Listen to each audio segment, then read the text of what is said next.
ati ka kuka mogo onge to chamul nini. Ere kidwa timo nyaka karango? Nyaka mogo dog piny, to nyaka mafuta dog piny, to nyaka stima dog piny, nyaka college fee dog piny, nyaka help wuogi. Nikech jogi koro gichungo kinyi mang'ich to milion 802 bwana. Gigolo ni ginyego mtoka to the same day giwacho ni onge help ba nyithindo. Ma mila bwana.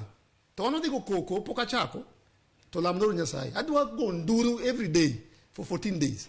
Korini in idwa maki pile pile adwa ka one fortnight 14 days. Adonyo na kejimbo na chimo sana ketaji dero mbele ka. Ichimo chuth mbele pek. Kuna sema achwe mati na chimo pile pile. Gimadwa chako kao adwa.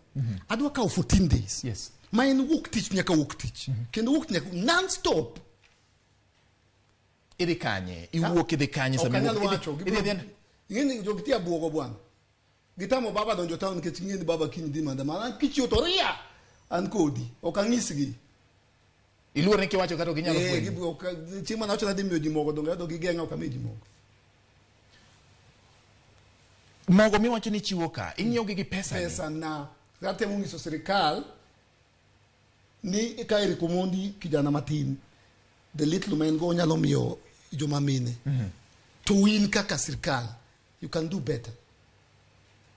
Ano na miji mogo, ginde ko ngiso jo cham chele. Bro, that is our staple food.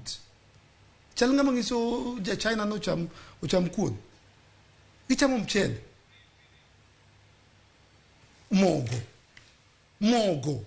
Bwana gimoro koseto kumogo.